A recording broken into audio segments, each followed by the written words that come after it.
paz do Senhor, amados, querido inscrito neste canal.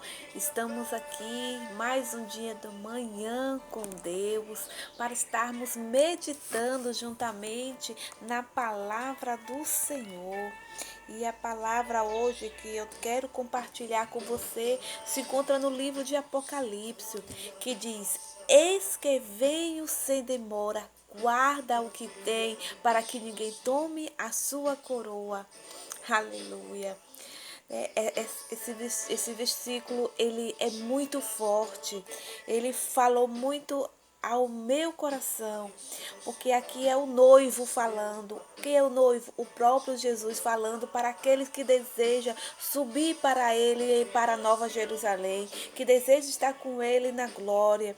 E aqui nós podemos ver algumas características que Jesus fala, né? E aqui ele está dizendo que eis que venho, o próprio Senhor está se revelando, dizendo que vem. Então, ele está falando aqui para Júnior, eis que venho. Ou seja, ele vai vir. É uma ação, é uma certeza. Você crendo ou não, ele vai vir. Você aceitando ou não, vai vir. Eu querendo ou não, ele vai vir. Porque a vontade dele, é decisão dele, é propósito dele. E ele vai vir. Então, tudo que ele fala, ele cumpre. E aqui ele está afirmando: eis que venho. E ele vai cumprir. Então, ele vai vir. Faz parte da vontade, faz parte do propósito, faz parte do desejo dele vir.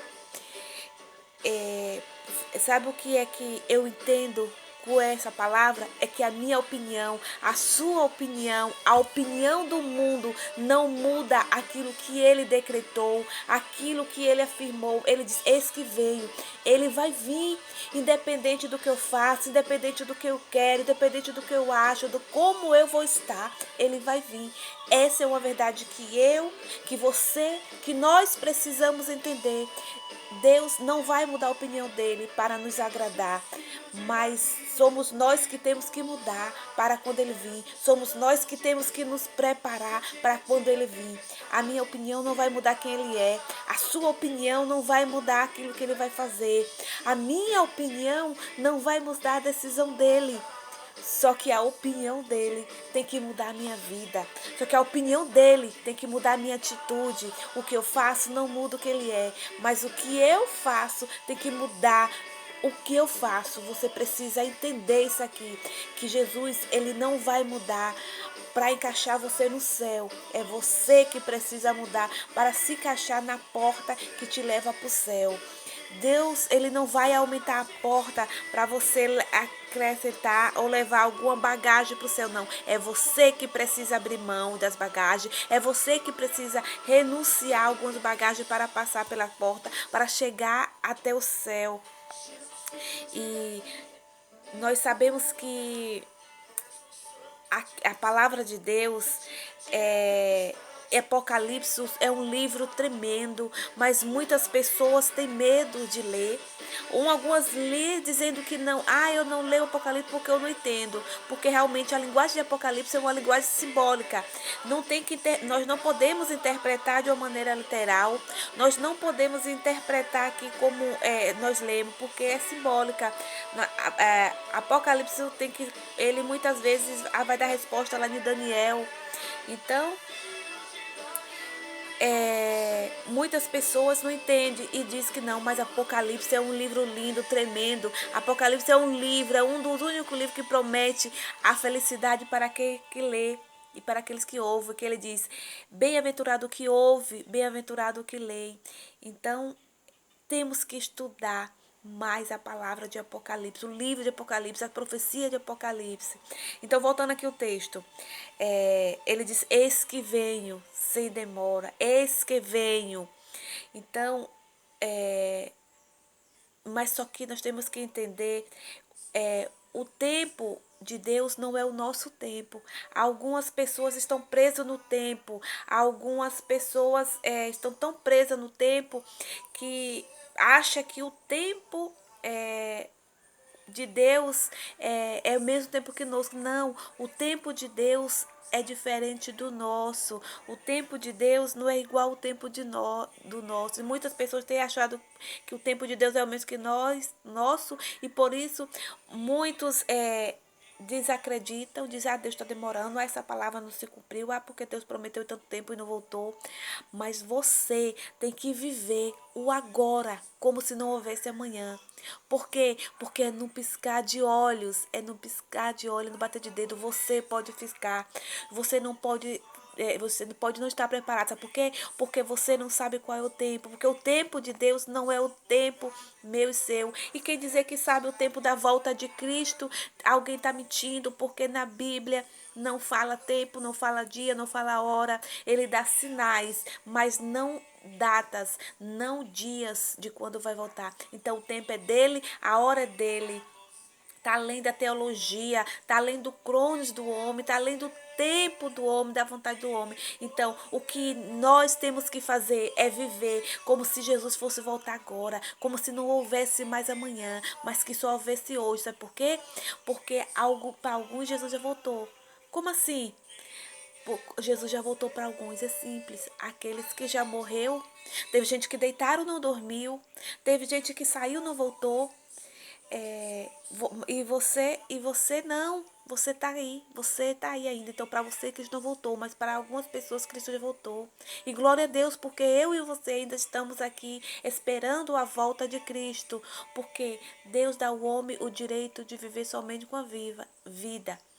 E essas pessoas que Deus já voltaram para hoje, só vai esperar o tempo do juízo. Então, esse tempo que ele diz, eis que venho sem demora, é que ele está dizendo que você não sabe quando ele vai voltar, e você também não sabe quando é que você vai morrer. Ou seja, quando você morrer, o tempo acabou. Seu tempo já foi, já está esgotado. Então, você tem que viver como se Jesus voltasse agora. E a minha pergunta para você é, se Jesus voltasse para você agora, dependente da situação, fosse por causa da morte, te levasse na morte, ou porque ele voltasse para o arrebatamento, você estaria pronta? Você estaria pronto para o juízo, para o tribunal de Cristo, para estar face a face com o Senhor?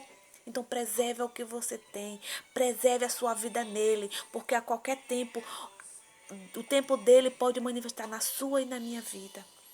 Então, você precisa entender, não é o teu tempo, é o tempo dele. Primeiro, não é o seu tempo, é o tempo dele. Segundo, primeiro, eis que venho, ele vai vir. Segundo, não é o meu tempo nem o seu, é o teu tempo. E o terceiro é, é ele diz que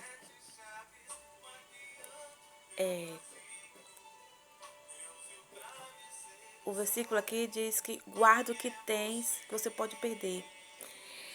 Pode perder. Você pode perder o quê? Você pode perder a tua salvação. Escrever sua demora. Ou seja, preserva aquilo que você recebeu.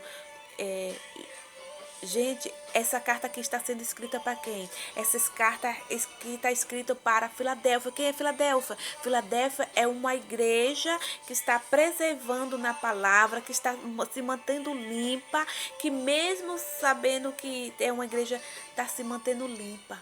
E o Senhor faz questão de dizer, guarda o que tem. Então, o segredo do evangelho não é você conquistar. O segredo do evangelho é você buscar em Deus algumas coisas. Se você buscar em Deus, você vai conquistar, mas o, não é você conquistar as coisas. O maior desafio do evangelho não é você conquistar. O maior desafio do evangelho é o quê? É você preservar. Conquistar é fácil, você pode ter uma vida consagrada, buscar e conseguir. Mas e preservar? E continuar com aquilo que você conquistou. Quantas pessoas que você conhece que no meio da caminhada se desviou? Quantas pessoas que, que tanto tempo na igreja, mas saiu, desviou, outros caíram. Por quê? Porque o diabo veio, né? O ladrão veio para quê? Para fazer três coisas: matar, roubar e destruir. Ele veio para roubar. E a intenção dele é roubar você do caminho de Deus, tirar sua fé, sua paz, tirar você do propósito. Então, o que ele puder fazer, ele vai fazer. Que a intenção dele é roubar a tua salvação. Então, o segredo aqui é preservar. Nós sabemos que temos visto o diabo oferecendo muitos momentos para pessoas que para ver se ela sai do propósito. O diabo tem dado fama para pessoas. O diabo tem dado prato para pessoas só para tirar elas do caminho da salvação, para colocar você no lugar que tire você da salvação, do propósito. Por isso eu quero dizer, não troque aquilo que é eterno por aquilo que é passageiro, por aquilo que é momentâneo, que você vai viver somente algum momento. O diabo faz isso por quê? Porque ele sabe o plano de salvação de Deus para a sua vida. E ele sabe que Deus vai o condenar. E ele sabe que ele já é condenado. Por isso eu quero dizer para você nessa manhã: guarde o que tem, para que ninguém tome, para que ninguém roube a tua coroa. E eu vejo, infelizmente, dentro das igrejas nos nossos últimos dias, pessoas perdendo a coroa porque não quer perdoar o irmão. Gente perdendo a coroa porque não quer mais falar com fulano. E aí começa a viver pela obra da carne, pelo desejo da carne, dentro da igreja e indo para o inferno. Dentro da igreja, mas deixando o diabo roubar a salvação. Mas a minha palavra para você hoje é: guarde o que tem para que ninguém roube a tua coroa. Você precisa perdoar? Perdoe. Você precisa se reconciliar? Se reconcilie. Não importa se você tem razão. Não importa se você está em paz, se você acha que você não fez, mas sabe o que a Bíblia está falando? O que é que a Bíblia diz? A Bíblia diz que você sabe que teu irmão não está em paz com você, tem um problema com você, vai lá você, procura ele, para você ir procurar e você consertar. Porque se você é o mais forte, se o evangelho te alcançou primeiro e você tem consciência que precisa perdoar e que alguém é mais fraco e está mal por causa de você, procura ele. Perdoe. Quero dizer para você, forte não é quem é o orgulhoso, quem guarda a mágoa, não. Forte é quem engole o orgulho e consegue perdoar, mesmo sabendo que está certo. Forte é quem perdoa com vontade de bater. Forte é quem perdoa com vontade de esmagar, de gritar. Sabe por quê? Muitas pessoas não perdoam porque acham que perdão é um sentimento, mas não. Se você não consegue perdoar é porque você está achando que perdão é um sentimento e não. Perdão não é sentimento. Se você achar que perdão é sentimento, você nunca vai perdoar. Porque é do ser humano se ferir e achar que está certo. Se ferir e se afastar. Mas só que quando Jesus ensina para Pedro, não perdoe só 7, mas 70 vezes 7. Ou seja, Deus está dizendo, não é na tua vontade, mas é na tua decisão. Eu perdoo hoje. Decidi perdoar. Eu não quero. Por mim eu não quero, mas eu decido perdoar, porque a palavra me ensina que eu tenho que perdoar. A palavra diz que eu tenho que perdoar aquele que me faz mal, aquele que me fere. Você está entendendo isso? Então, enquanto você estiver acreditando que perdão é somente um sentimento, você não vai perdoar. Tem gente que até perdoa a primeira, tem gente que perdoa a segunda, mas não consegue perdoar a terceira. E tem outros que perdoam a segunda, a terceira e a quarta, mas sai da boca para fora. E somente quando perdoa a 70 é que consegue perdoar, que perdoou verdadeiramente, que liberou o perdão verdadeiramente.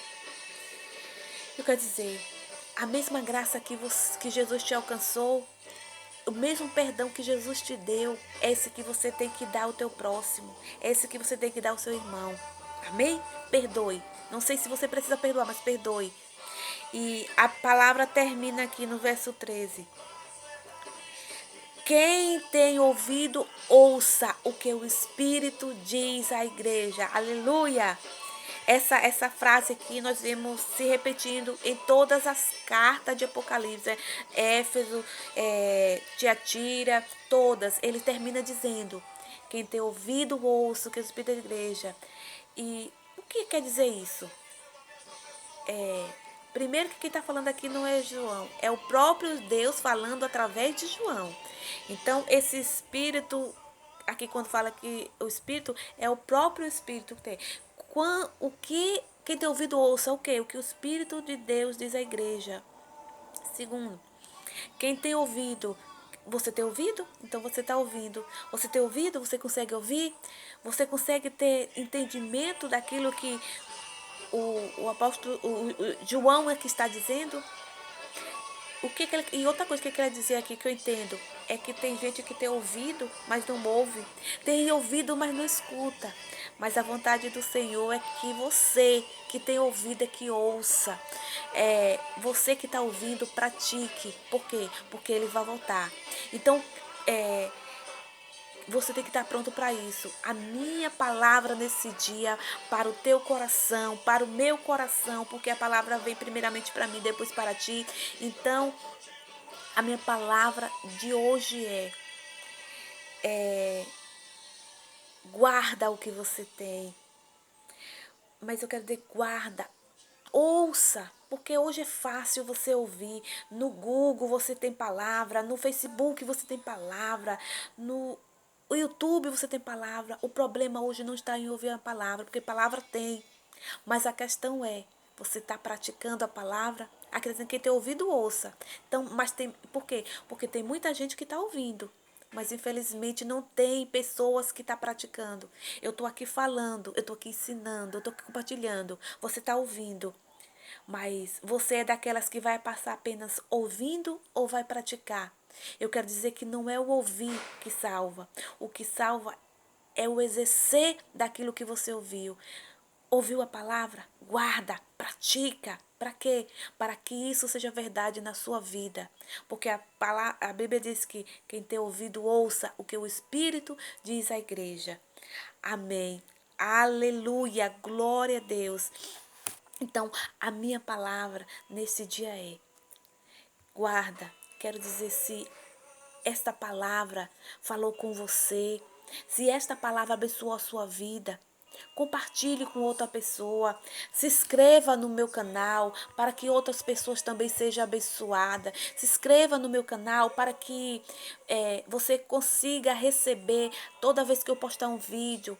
Esse canal é feito somente para orações e palavra. E então compartilhe esta palavra com outras pessoas, deixe seu like, deixe seu comentário. Se você tem pedido de oração, deixe seu pedido de oração que nós estaremos orando. Se você quer que eu ore por alguém, coloque também o seu pedido aí. Amém? Que o Senhor Jesus abençoe a sua vida, em nome de Jesus, poderosamente. Deus abençoe, fique com Deus e um abençoado dia. Este foi o nosso Manhã com Deus.